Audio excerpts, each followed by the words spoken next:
Very good morning दोस्तों। Welcome to Nalanda Academy. मैं Sandeep Gupta Nalanda academy के इस यूट्यूब चैनल पर आपका बहुत बहुत स्वागत करता हूं। आज हम आपके लिए लेकर आए हैं स्टेट ह्यूमन राइट्स कमीशन यानी राज्य मानवाधिकार आयोग से संबंधित क्वेश्चन, और हर एक क्वेश्चन से संबंधित जानकारी भी मैं आपको इसमें प्रोवाइड कराऊंगा। तो चलिए आज की वीडियो स्टार्ट करते हैं। और आज की वीडियो में हमारा आज का पहला क्वेश्चन है, राज्य मानवाधिकार आयोग का गठन राज्य सरकार के द्वारा मानवाधिकार अधिनियम 1993 या 1993 की धारा किस धारा के तहत किया जाता है या किस धारा के तहत किया गया था। आपके ऑप्शन है धारा 20, धारा 21, धारा 22 या फिर धारा 23। तो दोस्तों इसका सही ऑप्शन क्या है? तो इसका सही ऑप्शन है दोस्तों धारा 20, यानी कि आपका बी ऑप्शन इसमें सही है। क्या है दोस्तों? बी ऑप्शन इसमें सही है, क्योंकि धारा 21 के तहत ये किया गया। तो राज्य मानवाधिकार आयोग का जो गठन किया जाता है वो राज्य मानवाधिकार अधिनियम 1993 की धारा 21 के तहत किया जाता है हर राज्य सरकार द्वारा। ठीक है, तो आपका इसमें धारा 21 यानी कि बी ऑप्शन सही है। चलिए अगला क्वेश्चन देखते हैं। और दोस्तों इससे पहले यदि आपने अब तक हमारे चैनल को सब्सक्राइब नहीं किया है तो इसे प्लीज़ सब्सक्राइब कर दें और साथ ही बेल आइकन को भी प्रेस कर दें ताकि कोई भी वीडियो आपसे मिस ना होने पाए। तो चलिए अगला क्वेश्चन देखते हैं। हमारा आज का अगला क्वेश्चन है, अब तक कितने राज्य में हैं जहां आधिकारिक राजपत्र अधिसूचना के माध्यम से राज्य मानवाधिकार आयोग की स्थापना की जा चुकी है या की है? ठीक है, मतलब अपने कुल मिला के अब तक कितने राज्यों ने आधिकारिक राजपत्र अब तक कितने राज्यों ने आधिकारिक राजपत्र अधिसूचना के माध्यम से राज्य मानवाधिकार आयोग की स्थापना की है? आपके ऑप्शन है 24। ये क्या है? 24 राज्य। ठीक है, 24 राज्य, 25 राज्य या फिर 26 राज्य या फिर 27 राज्य। तो आपका सही ऑप्शन क्या है दोस्तों? आपका सही ऑप्शन है सी, यानी कि 26 राज्य। यानी कि अभी तक राज्य मानवाधिकारों की स्थापना या राज्य मानवाधिकार 26 राज्यों ने राज्य मानवाधिकार आयोग की स्थापना की हुई है या वहाँ पे हो चुकी है। तो आपका सही ऑप्शन है सी, 26। चलिए अगला क्वेश्चन देखते हैं। हमारा अगला क्वेश्चन क्या है, राज्य मानवाधिकार आयोग निम्न में से किन मामलों को देख सकता है? ठीक है, राज्य मानवाधिकार आयोग निम्न में से किन मामलों को देख सकता है? तो आपके ऑप्शन क्या कहें? आपके ऑप्शन है जो राज्य सूची में आते हों, जो संवर्धित सूची में आते हों, जो राज्य सूची में संवर्धित सूची में आते हों, या इनमें से कोई भी नहीं। तो दोस्तों इसका सही ऑप्शन क्या है? इसका सही ऑप्शन है सी, जो राज्य सूची में संवर्धित सूची में आते हैं, यानी कि जो राज्य सूची कि दूसरी और यानी समवर्ती सूची यानी इसमें आते हों उनमें वो देख सकती है। ठीक है, क्या समझ में आया दोस्तों? तो देखिए, राज्य मानवाधिकार आयोग केवल उन्हीं मामलों को देख सकता है या केवल उन्हीं मामलों के उल्लंघन की जांच कर सकता है जो कि संविधान की राज्य सूची यानी कि सूची 2 और समवर्ती सूची यानी सूची 3 के अंतर्गत आते हों। ठीक है, लेकिन यदि इस प्रकार के किसी भी मामले की जांच से पहले ही राष्ट्रीय मानवाधिकार आयोग या किसी अन्य विधिक न्याय द्वारा उसकी जांच की जा रही है तब ऐसे मामले की जांच वो नहीं कर सकता। ठीक है, कंडीशन क्या है कि मान लीजिए ऐसे कोई मामले की जांच पहले से ही राष्ट्रीय मानवाधिकार आयोग या कोई अन्य विधिक न्यायालय कर रहा है तो फिर उसकी जांच राज्य मानवाधिकार आयोग नहीं करेगा। ठीक है, कंडीशन भी है कि इनकी कर सकता है, लेकिन यदि पहले से कोई कर रहा है जांच तो फिर उसकी जांच वो नहीं करेगा। तो आपको क्या ऑप्शन सही है? आपका सी ऑप्शन दोस्तों इसमें सही है। चलिए अगला क्वेश्चन देखते हैं। हमारा अगला क्वेश्चन क्या है, राज्य मानवाधिकार आयोग की संरचना में निम्न में से कौन होता है? ठीक है, राज्य मानवाधिकार आयोग की संरचना में निम्न में से कौन होता है? तो आपके ऑप्शन क्या क्या है दोस्तों? आपके ऑप्शन है एक अध्यक्ष बिल्कुल होता है, 2 सदस्य बिल्कुल होते हैं, एक सचिव होता है बिल्कुल होता है। तो आपका सही ऑप्शन क्या है? आपका सही ऑप्शन होगा दोस्तों उपरोक्त सभी, यानी कि डी। तो देखिए होता क्या है कि देखिए जो उसका अध्यक्ष होता है दोस्तों, अध्यक्ष वो किसी भी हाई कोर्ट का सेवानिवृत्त न्यायाधीश होता है। कौन होता है? हाई कोर्ट का रिटायर्ड जज होता है। ठीक है, रिटायर्ड जज होता है। ठीक है, इसके अलावा जो 2 सदस्य होते हैं इसके वो कौन होते हैं? तो एक तो होता है इसमें हाई कोर्ट का वर्तमान या सेवानिवृत्त न्यायाधीश जिसे 7 वर्ष का अनुभव हो। कौन? हाई कोर्ट का एक वर्तमान न्यायाधीश जिसे कम से कम कितना?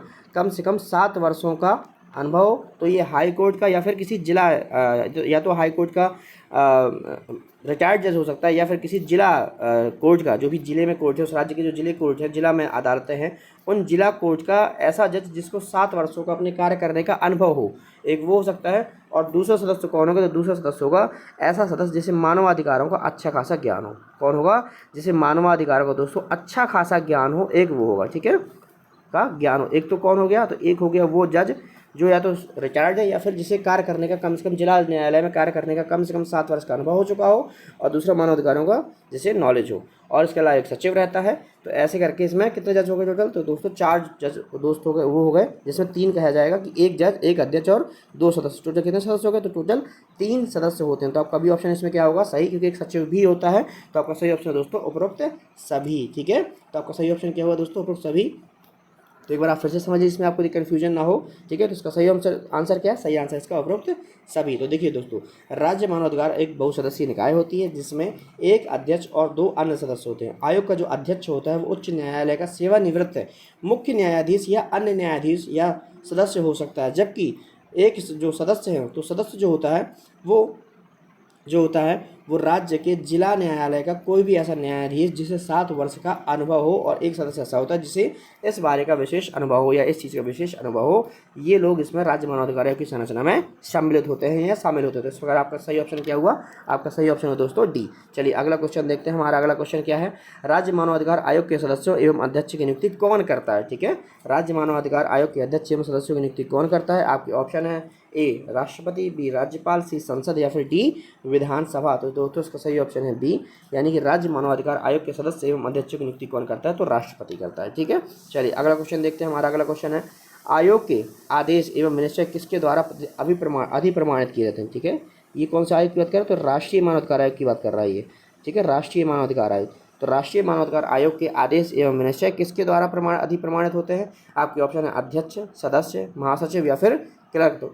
तो इसका सही ऑप्शन है दोस्तों सी महासचिव, यानी राष्ट्रीय मानवाधिकार आयोग के आदेश एवं विनिश्चय जो महासचिव होता है उसके द्वारा ही अधिप्रमाणित किए जाते हैं। ठीक है, महासचिव के द्वारा अधिप्रमाणित किए जाते हैं। ठीक है दोस्तों, इसमें कंफ्यूज नहीं होना है, आपका सी ऑप्शन इसमें सही है। और राष्ट्रीय मानवाधिकार आयोग की बात कर रहा है, यानी कि नेशनल ह्यूमन राइट्स कमीशन की बात कर रहा है। ठीक है, राष्ट्रीय मानवाधिकार आयोग की बात कर रहा है। चलिए अगला क्वेश्चन देखते हैं। हमारा अगला क्वेश्चन क्या है? हमारा अगला क्वेश्चन है आज का, राज्य मानवाधिकार आयोग अपना मुख्यालय कहाँ पर स्थापित करते हैं? ठीक है, राज्य मानवाधिकार आयोग अपना मुख्यालय कहाँ पर स्थापित करते हैं? आपके ऑप्शन राज्य की राजधानी में, जहाँ राज्य सरकार निर्धारित करे, दोनों या फिर इनमें से कोई भी नहीं। तो दोस्तों इसका सही ऑप्शन होगा जहाँ राज्य सरकार निर्धारित करे।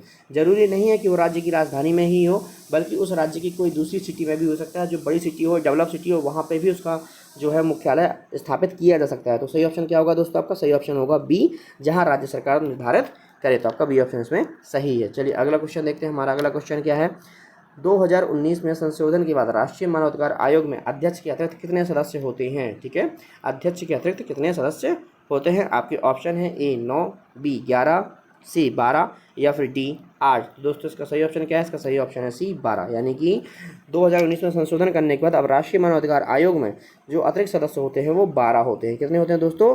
12 सदस्य होते हैं। तो आपका इसमें सी ऑप्शन सही है। ये किसकी बात कर रहा है? राष्ट्रीय मानवाधिकार आयोग की बात कर रहा है, इसको याद रखिएगा। ठीक है, नेशनल ह्यूमन राइट्स कमीशन, क्योंकि जो राज्य है उसमें तो 3 सदस्य होते हैं, एक अध्यक्ष और 2 सदस्य। तो ऐसा 1+2 के रेशियो में उसमें टोटल 3 सदस्य होते हैं। ये हमने राष्ट्रीय मानवाधिकार आयोग की बात की है। चलिए अगला क्वेश्चन देखते हैं। हमारा अगला क्वेश्चन है, इनमें से कौन मानवाधिकार आयोग का सदस्य नहीं बन सकता? ठीक है, इनमें से कौन राष्ट्रीय मानवाधिकार आयोग का सदस्य नहीं बन सकता? ठीक है, राष्ट्रीय की बात कर रहे हैं, यहाँ पे फिर से किसकी बात कर रहे हैं हम? नेशनल ह्यूमन राइट्स कमीशन है, यानी राष्ट्रीय मानवाधिकार आयोग की बात कर रहे हैं। कौन सदस्य नहीं बन सकता? आपके ऑप्शन है लोकसभा का अध्यक्ष, बिल्कुल नहीं बन सकता। उच्चतम न्यायालय का न्यायाधीश बन सकता है, उच्च न्यायालय का न्यायाधीश बन सकता है, ऐसा व्यक्ति जो मानवाधिकारों के संबंधित विषय में 11 तो बिल्कुल बन सकता है। यानी कि आपका सही ऑप्शन क्या हुआ दोस्तों? ए। तो क्योंकि हमने नहीं पूछा है तो नहीं कौन हो गया? लोकसभा का अध्यक्ष, यानी कि जो लोकसभा का अध्यक्ष होता है वो राष्ट्रीय मानव अधिकार आयोग का सदस्य नहीं बन सकता है। ठीक है, जो लोकसभा का अध्यक्ष होता है वो राष्ट्रीय मानवाधिकार आयोग का सदस्य नहीं बन सकता है। तो आपका ए ऑप्शन इसमें सही है। चलिए अगला क्वेश्चन देखते हैं। राज्य द्वारा राज्य मानवाधिकार आयोग के अध्यक्ष एवं सदस्यों की नियुक्ति किस धारा के तहत की जाती है? ठीक है, राज्यपाल द्वारा राज्य मानवाधिकार आयोग के सदस्य एवं अध्यक्ष की नियुक्ति किस धारा के तहत की जाती है? आपके ऑप्शन है धारा 20, धारा 22, धारा 24 या फिर इनमें से कोई भी नहीं। तो दोस्तों इसका सही ऑप्शन है बी, यानी कि धारा 22। तो राज्यपाल द्वारा जो राज्य मानवाधिकार आयोग के अध्यक्ष एवं सदस्यों की नियुक्ति की जाती है तो वह धारा 22 के तहत की जाती है। किसके तहत दोस्तों?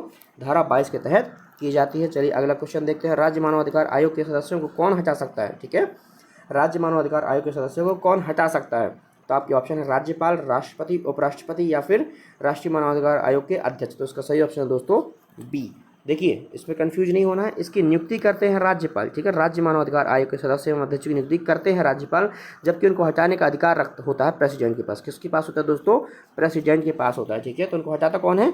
उनको हटाते हैं राष्ट्रपति। ठीक है, अब इनको कौन हटाता है दोस्तों? तो राष्ट्रपति हटाते हैं। ठीक है, अच्छा यहाँ पे एक चीज़ और समझिए दोस्तों कि जो हमने कहा कि इसकी नियुक्ति किस धारा के तहत की जाती है। ठीक है, तो धारा 22 के तहत की जाती है। अब नियुक्ति करने के लिए एक समिति होती है। ठीक है, इनकी नियुक्ति करने के लिए एक समिति होती है, उस समिति जिसका नाम रिकमेंड करती है उसी की इसमें नियुक्ति कर दी जाती है। तो वो सदस्य, उसमें समिति में कौन कौन सदस्य होते हैं? तो देखिए उस समिति का अध्यक्ष तो होता है मुख्यमंत्री। ठीक है, अध्यक्ष कौन होता है? तो अध्यक्ष उस संबंधित राज्य का कौन होता है? मुख्यमंत्री या CM होता है। इसके अलावा इसके सदस्य कौन कौन होते हैं? तो सदस्य होते हैं, एक तो होता है विधानसभा अध्यक्ष। ठीक है, एक विधानसभा अध्यक्ष होता है, एक गृह मंत्री होता है, विधानसभा में विपक्ष का नेता होता है, विधान परिषद का यदि सभापति है तो वो भी होता है, और विधानसभा परिषद में यदि विपक्ष का नेता है तो वो भी होता है। ये दोनों कंडीशन तब है जब वो द्विसदनीय हो। यदि द्विसदनीय विधायिका है यानी कि विधान परिषद भी है वहाँ पे, तो विधान परिषद का सभापति और विधान परिषद का विपक्ष का नेता भी होगा। और यदि एक सदनीय है तो उसमें कौन कौन होगा, फिर विधानसभा का अध्यक्ष होगा, गृह मंत्री होगा और विधानसभा का विपक्ष का नेता होगा, यानी फिर ये 3 ही होंगे। और अध्यक्ष कौन होगा, तो अध्यक्ष उसका मुख्यमंत्री होगा। इन समिति, ये एक समिति बनती है और इस समिति की सिफारिश के बाद ही उनकी नियुक्ति की जाती है धारा 22 के तहत। एक चीज़। दूसरी चीज़ क्या होता है कि न्यायिक सदस्यों की नियुक्ति यदि होनी है या न्यायिक सदस्यों की नियुक्ति करनी होती है तो वो हाई कोर्ट के मुख्य न्यायाधीश से परामर्श करने के बाद ही की जाती है। ठीक है दोस्तों, यदि उसमें न्यायिक सदस्यों की नियुक्ति करनी, जैसे हमने बताया कि एक सदस्य न्यायिक सदस्य होता है और बाकी एक सदस्य ऐसा होता है जो कि इन मामलों का, कौन से मामलों का, राज्य मानवाधिकारों के मामलों को विशेष जानकार होता है, विशेषज्ञ होता है, तो उसके लिए तो ये समिति जो होता है वो डिसाइड कर देती है। लेकिन यदि आपको एक न्यायाधीश को नियुक्त करना है तो फिर आपको उस कंडीशन में उस संबंधित राज्य के जो हाई कोर्ट के मुख्य न्यायाधीश हैं उनसे परामर्श करना होगा, और उनसे परामर्श करने के बाद ही आप उसकी नियुक्ति कर सकते हो। तो इसमें एक कंडीशन होती है। ठीक है, चलिए अगला क्वेश्चन देखते हैं हमारा। ठीक है, तो ये हमारा हो गया। इसका सही ऑप्शन था दोस्तों राष्ट्रपति की नियुक्ति करते हैं राज्यपाल, लेकिन उसको हटाने का अधिकार होता है राष्ट्रपति के पास में। ठीक है, चलिए अगला क्वेश्चन देखते हैं। हमारा अगला क्वेश्चन क्या है, राज्य मानवाधिकार आयोग के अध्यक्ष एवं सदस्य अपना त्यागपत्र किसे सौंपते हैं। तो आपके ऑप्शन है राष्ट्रपति, उपराष्ट्रपति, राज्यपाल, इनमें से कोई भी नहीं। तो दोस्तों इसका सही ऑप्शन है सी, राज्यपाल। देखिए नियुक्ति किसने की, तो नियुक्ति की थी राज्यपाल ने। ठीक है, इसमें कन्फ्यूजन होना, नियुक्ति की थी राज्यपाल ने। हटाया किसने, तो हटाया फिर राष्ट्रपति ने। ठीक है, हटाया किसने, राष्ट्रपति ने। और यदि उनको त्याग पत्र देना है, ठीक है, यदि उनको त्याग पत्र देना है तो त्याग पत्र वो राज्यपाल को ही देंगे। ठीक है, मतलब खुद से त्याग पत्र दे रहे हैं, अपना रेजिग्नेशन लेटर दे रहे हैं तो वो राज्यपाल को देंगे। लेकिन उन्हें हटाया जा रहा है किसी भी कदाचार या अक्षमता के कारण। मैंने आपको बताया था उनको राष्ट्र आने के क्या आधार होते हैं, तो कदाचार या फिर अक्षमता। ठीक है, कदाचार, ठीक है, या फिर अक्षमता यानी कि कार्य करने में सक्षम है। यदि इन दोनों बेस पे इनको हटाना पड़ रहा है तो वो हटाने का अधिकार फिर राष्ट्रपति के पास होता है। ठीक है, लेकिन यदि उन्हें त्यागपत्र दे रहे हैं खुद से अपनी इच्छा से तो वो फिर राज्यपाल को, अपने संबंधित राज्य के राज्यपाल को त्यागपत्र देकर अपने पद को छोड़ सकते हैं, अपने पद को खाली कर सकते हैं। तो इसमें आपका सही ऑप्शन क्या हुआ, इसमें आपका सी ऑप्शन दोस्तों सही हुआ। चलिए अगला क्वेश्चन देखते हैं। हमारा अगला क्वेश्चन क्या है, राज्य मानवाधिकार आयोग के अध्यक्ष एवं सदस्य की नियुक्ति कितने वर्षों के लिए होती है। ठीक है, राज्य मानवाधिकार आयोग के अध्यक्ष एवं सदस्य की नियुक्ति कितने वर्ष के लिए होती है। आपके ऑप्शन है 3 वर्ष या 65 वर्ष। गलत है। ठीक है, तो जहाँ 65 वर्ष हो तो गलत ही हो गया, बचे 3 वर्ष या 70 वर्ष, 5 वर्ष या 70 वर्ष, तो आपका ये भी गलत है। आपका सही ऑप्शन है दोस्तों 3 वर्ष या 70 वर्ष, यानी कि राज्य मानवाधिकार आयोग के सदस्यों की नियुक्ति भी 3 वर्ष या 70 वर्ष के लिए ही होती है, जो उनमें से पहले हो जाए। यानी कि यदि 3 वर्ष पहले हो गया तो 3 वर्ष के लिए, 70 वर्ष पहले हो जाए तो 70 वर्ष के लिए, यानी जो भी उनमें से पहले हो जाता है उतने वर्ष के लिए उसकी जो है नियुक्ति की जाती है। तो आपका सही ऑप्शन है इसमें 3 वर्ष या 70 वर्ष। चलिए अगला क्वेश्चन देखते हैं। राज्य मानवाधिकार आयोग के सदस्य एवं अध्यक्ष को हटाया जाना कौन सी धारा में उल्लिखित है। ठीक है, राज्य मानवाधिकार आयोग के अध्यक्ष एवं सदस्यों को हटाया जाना कौन सी धारा में उल्लिखित है। आपके ऑप्शन है धारा 22, धारा 23, धारा 24 या फिर धारा 25। तो दोस्तों इसका सही ऑप्शन क्या है, इसका सही ऑप्शन है बी, धारा 23। यानी कि राज्य मानवाधिकार आयोग के सदस्यों को हटाया जाना जो है वो धारा 22-23 में उल्लिखित है। ठीक है, धारा 23 में उल्लेखित है। जैसे मैंने आपको बताया यदि वो त्याग पत्र देता है तो राज्यपाल को देता है। ठीक है, त्याग पत्र देगा तो किसी देगा, गवर्नर या राज्यपाल को देगा। लेकिन उसे यदि हटाया जा रहा है राष्ट्रपति के द्वारा, कुछ भी हो सकता है ना, आधार कदाचार हो, अक्षमता हो, कुछ भी हो, तो प्रक्रिया होती है कि उच्चतम न्यायालय एक जांच करता है, जो हाई सुप्रीम कोर्ट जब जांच करता है, उस जांच के बाद यदि वो साबित पाए जाते हैं गलत तो फिर पद से हटाया जा सकता है। और यदि पद से हटाया जाता है तो कौन हटाता है, तो उसके पद से राष्ट्रपति द्वारा हटाया जाता है। तो आपका क्या ऑप्शन सही है, आपका बी ऑप्शन इसमें दोस्तों सही है। चलिए अगला क्वेश्चन देखते हैं। हमारा अगला क्वेश्चन क्या है, हमारा अगला क्वेश्चन है राज्य मानवाधिकार आयोग के लिए कार्यकारी अध्यक्ष की नियुक्ति कौन करता है। राज्य मानवाधिकार आयोग के अध्यक्ष के लिए कार्यकारी अध्यक्ष की नियुक्ति कौन करता है। आपके ऑप्शन है राष्ट्रपति, सॉरी राष्ट्रपति लिखा हुआ है दोस्तों, गलत है। उपराष्ट्रपति गलत है, राज्यपाल गलत, सही है, विधानसभा गलत है। तो आपका सही ऑप्शन क्या हुआ, आपका सही ऑप्शन होगा दोस्तों सी, राज्यपाल। ठीक है, यानी राज्य मानवाधिकार आयोग में यदि काम बढ़ जाता है और काम बढ़ जाने के कारण एक अतिरिक्त सदस्य की नियुक्ति चाहिए होती है, यह एक अतिरिक्त सदस्य की रिक्वायरमेंट है उस समय तक के लिए, जब तक के लिए वो काम बढ़ा हुआ है, तो उसकी नियुक्ति कौन करेगा, तो उसकी नियुक्ति करेंगे हमारे उस राज्य संबंधित राज्य के राज्यपाल। ठीक है, यानी कि गवर्नर के द्वारा उसकी नियुक्ति की जाती है। तो आपके ऑप्शन क्या सही है, आपके ऑप्शन दोस्तों सी इसमें सही है। चलिए अगला क्वेश्चन देखते हैं। हमारा अगला क्वेश्चन क्या है, हमारा अगला क्वेश्चन राज्य मानवाधिकार आयोग के लिए सेवा शर्तें कौन निर्धारित करता है। ठीक है, राज्य मानवाधिकार आयोग के लिए सेवा शर्तें कौन निर्धारित करता है। आपके ऑप्शन क्या क्या है, आपके ऑप्शन है उच्च न्यायालय, राज्य सरकार, केंद्र सरकार या फिर संसद। तो इसका सही ऑप्शन क्या होगा दोस्तों, इसका सही ऑप्शन होगा राज्य सरकार। ठीक है, क्योंकि राज्य मानवाधिकार आयोग है तो उसके लिए उच्च न्यायालय सेवा शर्तें कैसे निर्धारित कर सकता है, ना ही केंद्र सरकार और संसद, क्योंकि राज्य का अधिकार है ना, तो इसमें कौन करेगा, राज्य सरकार करेगी। जो संबंधित राज्य की जो भी राज्य सरकार होगी वही राज्य मानवाधिकार आयोग के सदस्यों एवं अध्यक्षों के लिए सेवा शर्तों का निर्धारण करेगा या करेगी। ठीक है, क्योंकि उस राज्य अलग अलग हो सकते हैं, अलग अलग राज्य में अलग अलग हो सकते हैं, इसलिए संबंधित राज्य की जो भी राज्य सरकार होगी वही इसकी सेवा शर्तों का निर्धारण करती है। ठीक है, आपके ऑप्शन इसमें बी ऑप्शन सही है। चलिए अगला क्वेश्चन देखते हैं। मध्य प्रदेश राज्य उच्च न्यायालय की स्थापना कब की गई थी। ठीक है, मध्य प्रदेश राज्य उच्च न्यायालय की स्थापना कब की गई थी। आपके ऑप्शन है दोस्तों क्या है आपके ऑप्शन? 13 सितंबर 1995, 13 अक्टूबर 1995, 14 सितंबर 1995 या 14 अक्टूबर 1995। तो इसका सही ऑप्शन क्या है? इसका सही ऑप्शन है दोस्तों ए, 13 सितंबर 1995, यानी 13 सितंबर 1995 को मध्य प्रदेश राज्य उच्च न्यायालय की स्थापना की गई थी। ठीक है, चलिए अगला क्वेश्चन देखते हैं। हमारा अगला क्वेश्चन क्या है? राज्य मानवाधिकार आयोग की स्थापना किस आधार पर की गई है, या राज्य मानवाधिकार आयोग की स्थापना किस आधार पर की जाती है? आपके ऑप्शन है आधार में राज्य मानवाधिकार संरक्षण अधिनियम 1993 की धारा 20।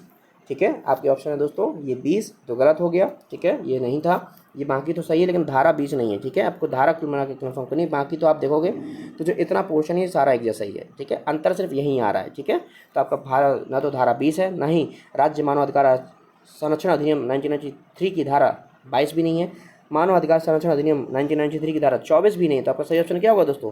बी, यानी कि 21। तो आपका सही ऑप्शन होगा दोस्तों बी, मानव अधिकार संरक्षण अधिनियम 1993 की धारा 21 के तहत, ठीक है, मध्य प्रदेश राज्य मानव अधिकार आयोग की स्थापना की जाती है। या किसी भी राज्य में राज्य मानव अधिकार आयोग की जो स्थापना की जाती है वो मानव अधिकार संरक्षण अधिनियम 1993 की धारा 21 के तहत की जाती है। तो आपका ऑप्शन क्या सही होगा दोस्तों? आपका बी ऑप्शन सही होगा।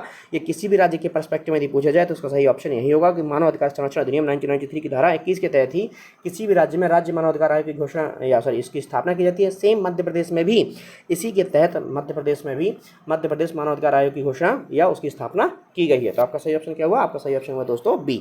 चलिए अगला क्वेश्चन देखते हैं। हमारा अगला क्वेश्चन क्या है?